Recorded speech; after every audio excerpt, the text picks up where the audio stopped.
You're listening to Radio Long Island City, recorded at our studios near Hell Gate, 9 kilometers north of the Harbor Hill Moraine. And now, the Observatory. The Observatory, Sunday the 24th of August, 2025. It is 65 days after the summer solstice.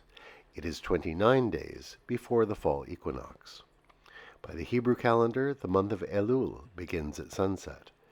By the Islamic calendar, today is the first day of the month of Rabi al-Awwal. By the French Republican calendar, it is the 7th day of Fructidor, the day of the Sucrion, the winter barley.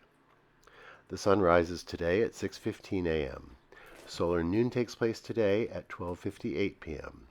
The sun sets today at 7:40 p.m. Civil twilight ends at 8:09 p.m. and nautical twilight ends at 8:43 p.m. The length of daytime today is 2 minutes, 30 seconds, shorter than yesterday. The moon is in its waxing crescent phase and is 2% full at midday. The first quarter will arrive on Sunday, the 31st of August. These are the predicted tides today for Horn's Hook. In the morning, low tide, 5:29 a.m., minus 3 centimeters. Near midday, high tide, 12:11 p.m., 1 meter 86. In the evening, low tide, 6:17 p.m., 0 centimeters.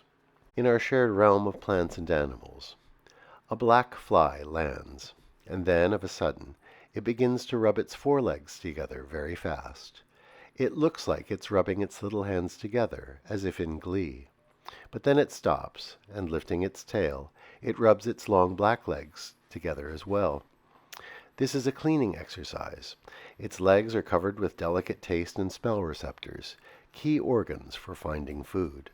So having just left a delicious steaming pile of excrement, they are tidying up, getting ready to resume their daily rounds. Commemorations. Annals of the Great Cities. On this day in the year 410, the Visigoth king Alaric seized the city of Rome and sacked it. The city that had conquered the whole of the Mediterranean world was now itself conquered.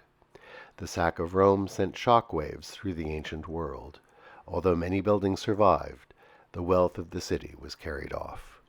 On this day in 1814, the city of Washington was taken by the British. The War of 1812 was raging, and the British had launched an amphibious campaign up the Chesapeake Bay.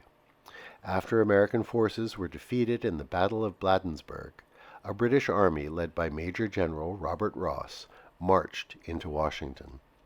They set fire to the White House, the United States Capitol, and the Washington Navy Yard. The next day, British forces burned many other government buildings. Only the Patent Office emerged fully unscathed. The British retreated from the city just days after they entered it. Political theater. On this day in 1967, Abbie Hoffman, with members of his Youth International Party, commonly called the Yippies, visited the New York Stock Exchange. When they dropped dollar bills down onto the trading floor, normal trading was briefly interrupted as traders lunged for the money falling at their feet.